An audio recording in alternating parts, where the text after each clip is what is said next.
더블업 시작하겠습니다. 오늘은 이재만 실장님 나오셨죠? 네. 어서 오세요. 네, 안녕하세요. 어서 오세요. 안녕하세요. 드디어 그분이 나왔습니다. 7,900포인트의 주인공. 이 시나리오가 네. 엄청 핫하죠. 핫하다면서요? 네. 이거 내실 때 근데 고심이 엄청 심했었거든요. 그래도 일단 소회부터 어때요? 오늘 주말 사이에 시끌시끌했는데 어쨌든 네. 시작은 우리 집 좋습니다. 아무래도 이제 관세라는 부분에 대한 생각들 그리고 여전히 그런 것들이 좀 지수의 악재 발목을 잡지 않을까에 대한 고민들은 갖고 있는 것 같습니다. 근데 약간 어떻게 보면 2025년 4월 달 그러니까 작년 이맘때쯤 한 4월로 돌아가게 되면 그때 발표됐던 관세가 가장 높았던 것 같습니다. 상호 관세였고 그래서 그 흔히 얘기하는 실효 관세율을 계산을 하게 되면 거의 한 25% 가까이 육박을 할 거다라는 그 우려가 그때 가장 많이 반영이 된 것 같습니다. 지금은 실제로 미국 연방 대법원의 위헌 판결도 있었고 위헌 판결 이후에 트럼프 대통령이 글로벌 관세를 10에서 15% 정도 이제 부과할 거라고 얘기를 했는데 네. 그래도 그 당시 실제 환율보다 실제 관세율보다는 실효 관세율보다는 높아질 수는 없기 때문에 아마 그런 부분들이 좀 악재가 약간 어떻게 보면 내성이 생기다 보니까 발생할 수 있는 현상들 자체는 그냥 시장 자체에는 큰 영향을 주지는 않았던 거라고 평가를 하시면 될 것 같습니다. 네. 근데 7,900으로 하셨잖아요. 근데 8,000으로 왜 안 하시고 7,900으로 하셨는지가 궁금한데 이 시나리오의 핵심 전제 조건이 있을까요? 우선 핵심 전제 조건은 두 가지죠. 그러니까 기본적으로 국내 기업들의 이익은 증가할 거다라는 생각 하나와 그리고 여기에 여전히 유동성 환경이 좋을 거다라는 생각 이런 것들이 가장 전제 조건이 되는 것 같습니다. 예를 들면 우리나라 코스피의 순이익이 어느 정도 될까가 올해 내년 거를 이렇게 좀 생각을 해보면 제가 그림을 하나 갖고 온 걸 막대 그래프로 잠깐 보여드리게 되면 네. 작년 말에만 해도 2026년 코스피의 순이익 추정치가 여기 보이신 것처럼 한 330조 원 물론 높았습니다. 근데 지금 4분기 실적 발표가 다 끝나고 올해 순이익 추정치가 457조 원으로 127조 원이 상향 조정이 됩니다. 물론 127조 원 상향 조정에 122조 원은 반도체입니다. 네. 그러니까 기본적으로 반도체가 다 끌고 이익 추정치를 올렸다라고 보시면 될 것 같고요. 내년 것도 잠깐 참고해 보시면 마찬가지죠. 내년 것도 대략적으로 521조 원 정도의 코스피 순이익 추정치를 예상을 하고 있고 대부분 다 반도체가 그 순이익 추정치를 끌어올리게 됩니다.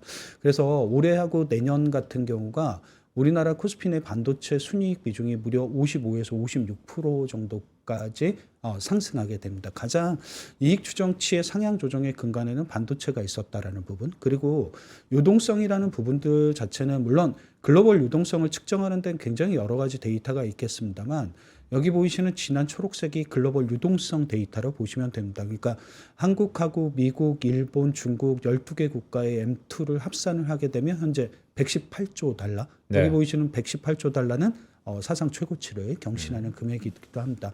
여전히 유동성의 확장 기조 이런 것들이 크게 달라지지 않을 거라는 생각과 여기 보이시는 연한 회색선은 국내 고객 예탁금이 되겠죠. 106조 원까지 증가를 하게 됩니다. 이렇게 풍부한 유동성들 자체가 주식시장으로 유입되고 있고 이런 환경들이 아마 지수를 끌어올리는 가장 근본적인 환경들이라고 보시면 될 것 같습니다. 그래서 간략하게 물론 이제 지수 계산은 굉장히 숫자적인 접근이 좀 필요하기는 한데 네. 잠깐 좀 설명을 드린다라고 하게 되면 가끔씩 이제 삼성전자나 하이닉스가 글로벌하게 돈을 버는 즉 영업이익의 위치는 어느 정도 될까를 보시게 되면 올해하고 내년 영업이익들 기준으로 보게 되면 삼성전자보다 영업이익이 더 큰 기업은 여기 보이시는 4개 정도밖에 없죠. 엔비디아, 알파벳, 마이크로소프트, 애플 그 다음이 삼성전자 정도 됩니다.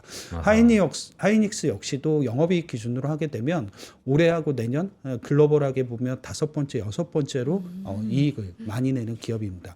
근데 PER 자체를 보시게 되면 한 삼성전자가 8배, 하이닉스가 한 5배 정도 되니까 충분히 이익만을 가지고도 흔히 얘기하는 코스피 또는 삼성전자 하이닉스의 리레이팅 가능성은 얘기 드릴 수 있는 부분이 될 것 같습니다. 참고로 엔비디아가 대략적으로 한 25배 정도 되는 PER을 갖고 있고요. 그리고 여기 보이시는 마이크론 테크놀로지가 한 10배 정도 되니까 삼성전자하고 하이닉스가 그만큼 굉장히 좀 저평가되어 있다는 되게 단순한 논리의 접근인데 이게 어떻게 보면 지수를 끌어올리고 두 기업의 주가를 끌어올리는데 가장 중요한 영향을 줄 거라고 보시면 될 것 같습니다. 그러니까요. 우리 이재만 시장님이 또 전자원 닉스가 이렇게 저평가받는데 또 목이 메이면서 또 제목했는데 제가 여쭤보고 싶은 거 있어요. 시청자분들 엄청 궁금해하거든요. 도대체 돈을 저렇게 많이 버는데 왜 이렇게 저평가냐? 근데 이게 우리나라 반도체의 그 업황의 여태까지의 특징, 물론 앞으로는 좀 바뀔 수 있다는 생각을 어느 정도 갖긴 하겠습니다만 반도체 가격 상승이라는 게 그렇게 오랜 시간 동안 이루어질 수 없다라고 생각을 하는 거죠. 예를 들면 우리가 기본적으로 생각하는 PER 20배, PER 10배, 물론 영업이익률 이런 것과도 굉장히 연관성이 높겠습니다만 얼마나 그 이익을 장기적으로 지속 성장시킬 수 있느냐라도 굉장히 중요하게 됩니다. 근데 반도체는 우리나라에서 봤던 삼성전자, 하이닉스의 반도체는 대략적으로 2년에서 3년 정도의 이익 증가가 가장 이렇게 맥시멈 이익 증가였기 때문에 네. 이 짧은 이익 증가 때문에 PER을 높게 주기가 좀 어렵다라는 단점을 갖고 있었던 것 같습니다. 물론 이게 이번에 깨지느냐 안 깨지느냐에 따라 좀 다르긴 하겠습니다만 지금까지는 좀 그랬던 과정들이 PER의 저평가로 이어졌다라고 생각하시면 될 것 같습니다. 그러니까 이렇게 보면 한철 장사였다라는 거잖아요. 한 2, 3년에 한 번씩 툭툭 하니까 네. 계속 중장기적으로 투자하기에는 네. 상당히 부담스러운 부분이 있다라는 네. 건데 아까 두 번째 그 국내외 유동성 차트 있지 네. 않습니까? 저는 이 차트 너무 좀 신선한데 고객 예탁금이 네. 2016년에 엄청 올라갔네요. 그렇죠. 네. 근데 이제 여기서 실장님한테는 여쭤보고 싶은 건 주식시장 되게 오래 보셨잖아요. 네. 저 화면 한번 띄워주세요. 그 국내외 유동성 확장세 여전히 진행 중이라는 거. 자, 저기 국내 증시 고객 예탁금 네. 2020년 동학개미 운동하고 지금하고 비교 많이 하잖아요. 네. 이거 완전히 애널리스트의 감각적으로 어떠세요? 그때랑 지금이랑 다 왔어요? 아니면 여전히 업사이드가 있다. 어떻게 보세요? 근데 그게 이제 평가를 할 때 그냥 직관적으로 생각을 해보면 예를 들면 코스피 또는 지수가 악재를 어느 정도 갖고 있는 시간들이 있습니다. 분명히 악재가 발생을 했고 그럼 그 악재에 따라서 민감하게 반영을 해서 지수가 이제 빠지게 되는데 가끔씩 요즘 지수를 보게 되면 악재를 딛고도 오히려 오후에 시장이 올라가거나 네. 이런 경향들이 되게 강하기 때문에 실제로 주식시장의 강세로 느끼는 부분은 심증적으로는 훨씬 더 예전보다 그러니까 예전하고 비교할 수 없을 정도로 강하다라는 걸 되게 많이 느끼게 됩니다. 오히려 가끔씩 비교할 수 있는 시장은 예전에 2003년부터 2007년까지 지수가 올라가던 코스피 상승장, 물론 그때는 반도체는 아니었습니다만 네. 오히려 그런 때하고도 좀 더 비슷하지 않을까라는 생각도 갖고는 있습니다. 아, 차화정 7공주 등등과 그때 당시에는 산업재, 소재, 그러니까 중국의 투자, 뭐 브릭스의 투자가 굉장히 한국 시장을 오랜 동안 장기적인 상승세로 이끌었던 대표적인 시장이 2003년에서 2007년이었다라고 보시면 될 것 같습니다. 그럼 지금은 핵심이 반도체잖아요. 그러면 삼성전자랑 SK 하이닉스만으로도 충분할지 아니면 전체적인 이익 추정치 상향을 견인할 수 있는 반도체 관련 기업군이 또 있다고 보시나요? 이게 우선 얘기하는 반도체가 끌어올릴 수 있는 역할론과 비반도체가 끌어올릴 수 있는 역할론이라는 게 다를 것 같습니다. 그러니까 네. 대체적으로 우리나라에서 50% 이상의 이익을 차지하는 반도체가 주가는 어느 정도를 끌어올릴까에 대한 생각.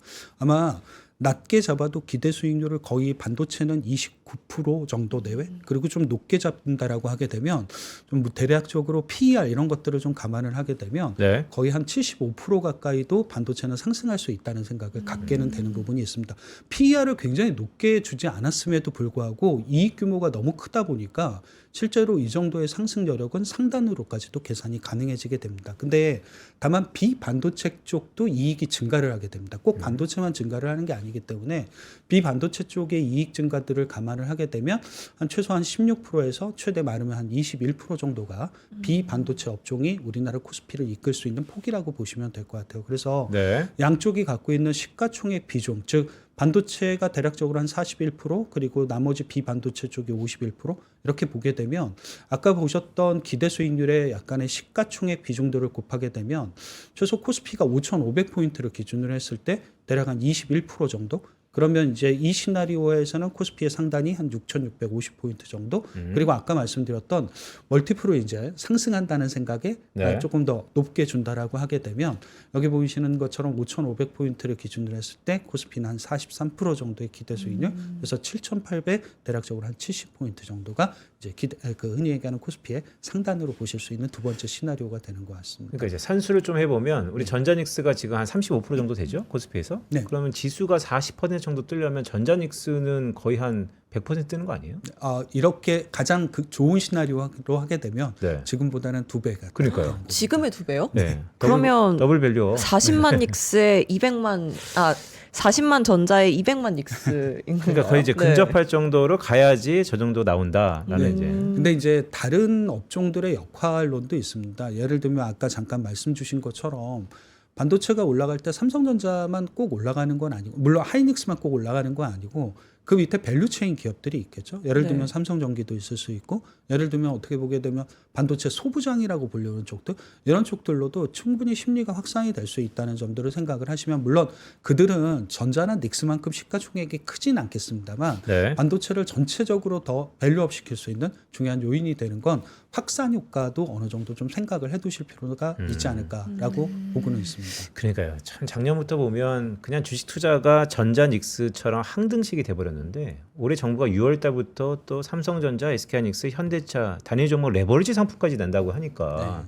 정말 말씀 주셨던 것처럼 올해 하반기에는 또 다른 곱하기 네. 증분이 좀 있을 것 같다는 생각 드는데. 그렇죠. 레버리지 ETF 같은 경우는 단일 종목으로는 거의 한국이 낸 적이 없었기 때문에, 네. 그러니까 물론 그게 어떻게 보면 리스크도 꼭 감안을 하셔야 됩니다. 왜냐하면 레버리지이기 때문에 빠질 때는 2배 따로 빠진다라고 생각을 하시면 될 것 같은데, 대신 흔히 얘기하는 삼성전자나 하이닉스나 현대차나 이런 쪽에 훨씬 더 이익이라든가 뭐 로봇 관련에 대한 모멘텀 이런 것들에 대한 가시성 확신이 있다라고 하게 되면 수급이 굉장히 많이 들어갈 수 있고, 그게 가격으로 이어지는 증폭은 예전보다 훨씬 더 커질 수 있다는 생각도 해보실 수 있는 내용이 될 것 같습니다. 네. 근데 아까 보여주신 유동성 그래프를 다시 한번 보면 네. 고객 예탁금이 103조 원 정도예요. 네. 근데 이게 실제 주식시장으로 유입이 돼야 더 네. 주식시장이 활성화가 되는 건데 네. 그렇게 되기 위한 촉매제가 있을까요?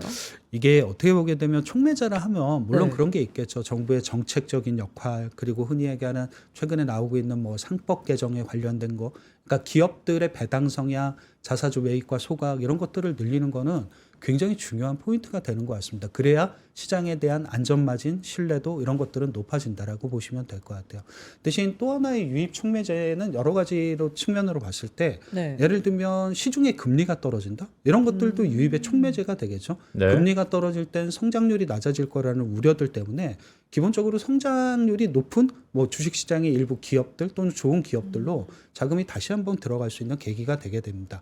그리고 아무래도 또 하나의 반 포인트는 물론 금리 하락 이런 것들과도 연결이 될 수는 있겠습니다만 환율이겠죠. 즉 지금 원달러 환율은 여전히 높은 수준이죠. 네. 원달러 환율이 지금보다 조금 더 낮아진다라고 하게 되면 원화 가치에 대한 신뢰가 굉장히 높아질 거고, 이게 다시 한번 국내 주식시장으로 자금이 유입되는 또 다른 계기가 될 수도 있다는 생각들을 개인적으로 좀 해보실 수 있는 내용들도 될 것 같습니다. 지금 1,440원대인데 네. 어느 정도까지 떨어져야? 근데 네. 원달러 환율 같은 경우는 예전 레벨로 돌아가기는 참 어려울 수 네. 있다라는 생각을 갖고 있습니다. 이게 왜냐하면 환율을 결정하는 요인 중에 하나가 자국 또는 각국의 통화의 화폐 증가의 속도인데, 한국도 화폐 증가, 통화 증가의 속도가 굉장히 빨랐던 건 사실입니다. 그렇기 때문에 뭐 예전에 우리가 봤던 레벨 뭐 1,200원, 1,100원 뭐 이런 것들까지는 잘 모르겠습니다만, 기본적으로 우리나라가 그 수출이 잘 되고 이럴 때 갖는 환율의 효과 이런 것들을 생각하시면 그래도 한 1,300원 후반 정도, 중후반 정도까지는 가능성을 좀 어느 정도 열어놓고 보시는 것도 네. 맞지 않나라는 생각하고 있습니다. 그러니까 완전히 틀이 바뀌었다는 생각을 환율을 보면 꼭 할 수 있는데, 과거에 뭐 1,200원 선에서 지금 1,400, 뭐 1,500원 선인데도 지수가 이렇게 사상 최고치를 경신하니까 우리가 생각했던 과거의 이 논리들과 참 맞지 않는다는 생각이 들면서도 달러는 인덱스 기준으로 여전히 약하잖아요. 네, 그렇죠.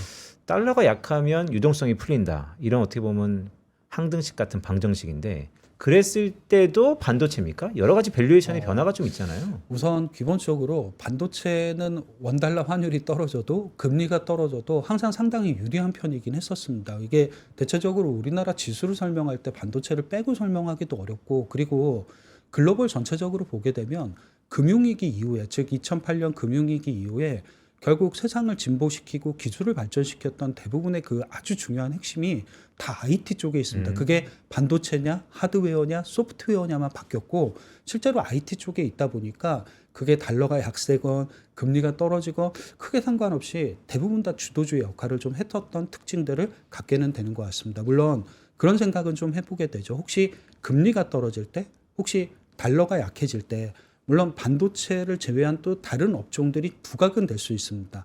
예를 들면 만약에 미국의 10년물 국채금리가 미국의 성장률 약간의 둔화 이런 것들을 반영해서 떨어진다라고 하게 되면 네. 또 다른 유동성 확장 효과를 기대를 하겠죠.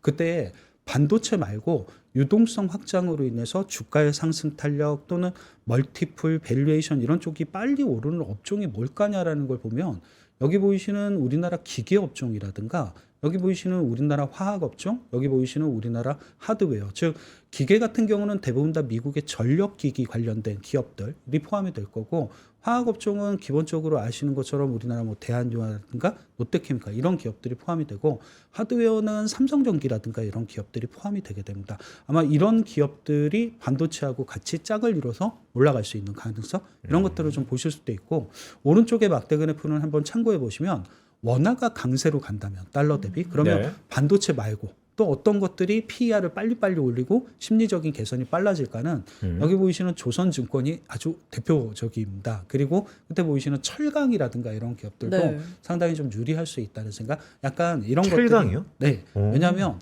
원화가 강세인 국면의 특징 중에 하나는 우리나라 흔히 얘기하는 소재 산업들이 굉장히 좋다는 특징들도 있거든요. 그래서 철강 업종들도 이런 쪽에 좀 부각이 된다는 특징들도 어느 정도 갖고는 있습니다. 그냥 약간 원화의 변화 또는 금리의 변화를 갖고 반도체하고 누가 짝을 이룰 것인가에 대한 생각도 해보실 수 있는 내용은 이런 매크로 지표에서는 이런 것도 보실 수 있는 내용이 될 것 같습니다. 아, 반도체랑 페어링 될 수 있는 게 또 철강도 있다. 네, 이런 말씀을 가능성이 주신 것 있습니다. 같은데 네. 자, 시간이 많이 지났으니까 어쨌든 7,900이죠? 네. 7,900 보고서 쓴지 일주일? 예, 네. 네. 고맙습니다. 그러고 나서 이제 첫 방송 출연이신데 네. 하여튼 저희 하나증권이 지금 가장 높죠? 예, 아마 그럴 겁니다. 네. 그렇죠? 네. 어떤 변화가 있으면 더 높입니까? 아까 보셨던 기본적인 건 다 이익에서 발생을 했었습니다. 굉장히 밸류에이션을 높게 준 것도 아니었고 밸류에이션은 경업적 상단 또는 평균을 줬던 부분이기 때문에 기본 이익입니다. 지금보다 이익 추정치가 더 높아지면 상단은 그냥 더 높아진다라고 기본적으로 생각하시면 될 것 같습니다. 아주 밸류에이션만을 갖고 모든 걸 설명하려고 하진 않았었고 기본적인 건 이익이었다는 생각하시면 될 것 같습니다. 네. 돈을 네. 번다. 알겠습니다. 네, 코스피 상단 7,900포인트 시나리오를 제시하신 이재만 실장님과 함께했고요. 저희 더블 밸류업은 내일도 8시 40분에 다시 찾아뵙겠습니다. 고맙습니다. 고맙습니다. 네.